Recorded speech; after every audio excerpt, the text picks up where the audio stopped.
루카가 전한 거룩한 복음입니다. 그때 예수님께서 제자들에게 말씀하셨다.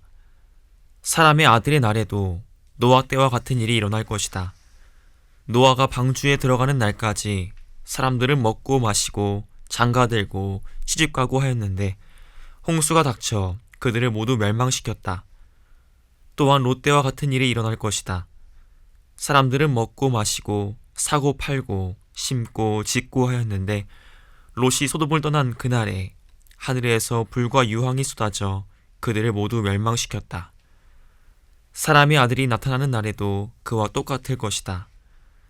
그날 옥상에 있는 이는 세간이 집 안에 있더라도 그것을 꺼내러 내려가지 말고 마찬가지로 들에 있는 이도 뒤로 돌아서지 마라. 너희는 롯의 아내를 기억하여라. 제 목숨을 보존하려고 애쓰는 사람은 목숨을 잃고 목숨을 잃는 사람은 목숨을 살릴 것이다. 내가 너희에게 말한다. 그날 밤에 두 사람이 한 침상에 있으면 하나는 데려가고 하나는 버려둘 것이다.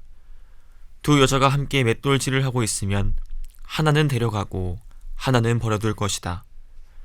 제자들이 예수님께 주님, 어디에서 말입니까? 하고 묻자 예수님께서 그들에게 이르셨다. 시체가 있는 곳에 독수리들도 모여든다. 주님의 말씀입니다. 그들은 그분의 업적을 줄곧 주의 깊게 탐구하다가 눈에 보이는 것들이 하도 아름다워 그 겉모양에 정신을 빼앗기고 마는 것이다. 오늘 제1독서의 말씀 일부입니다. 제가 이 말씀을 교우분들에게 특별히 소개해드리는 이유는 개인적으로 이 말씀이 너무나도 공감되었기 때문입니다. 그리스도교 신자라면 누구나 하느님을 찾고자 합니다. 그러나 안타깝게도 우리는 세상을 살면서 눈에 보이는 것들의 아름다움에 현혹되고는 합니다. 그리고 이내 하느님을 잊고 눈에 보이는 것들을 추구하면서 살게 되죠.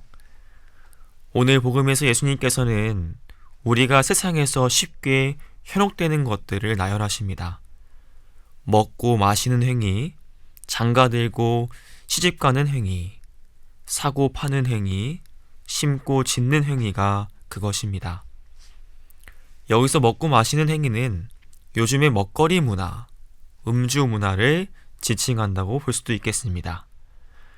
장가들고 시집가는 행위는 일종의 성문화를 지칭한다고도 볼 수 있겠죠.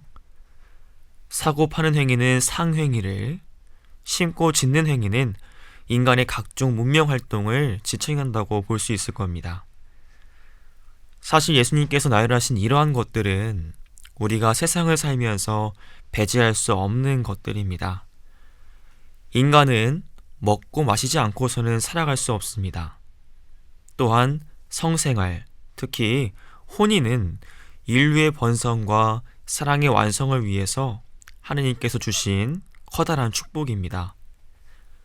상업행위를 통해서 인간은 삶을 보다 풍요롭게 누릴 수 있습니다.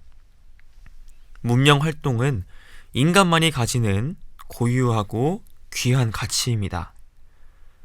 그렇기에 이 모든 것들은 분명 하느님께서 우리에게 주신 커다란 축복이자 선물이라고 볼 수 있겠습니다. 그렇다면 왜 예수님께서는 이것들을 경계해야 하는 것들로 말씀하신 것일까요?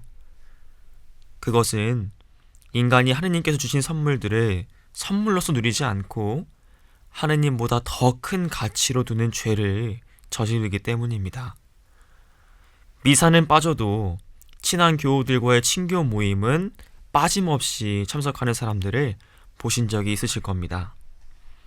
무분별하고 무책임한 성행위를 통해서 자신 안에 있는 공허함과 외로움을 해소하려고 하는 사람들이 참 많은 요즘 세상입니다. 공정하지 못한 상행위로 막대한 이윤을 취하려고 하는 사람들이 적지 않게 있습니다.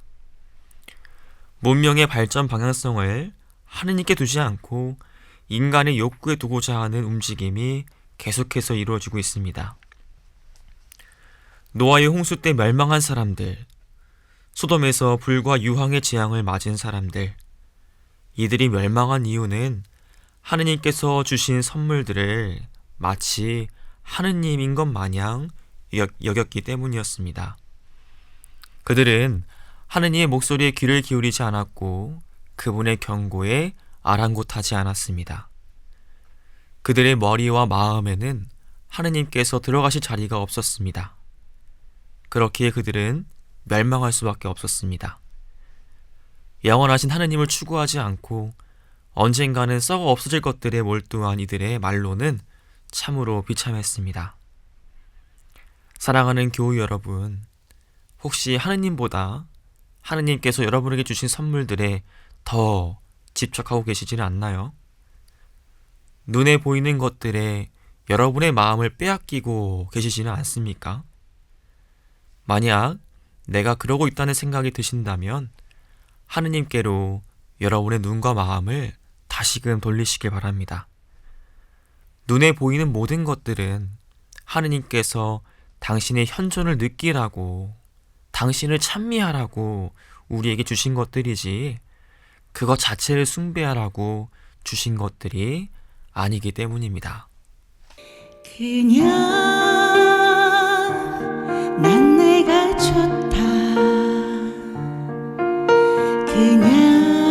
그냥 난 너라서 좋다. 새 일 시작했으니 너의 죄를 씻으니 잊었으니 이 길 위에서 다시 오시는 당신을 기다립니다. 주의 빛 비추소서.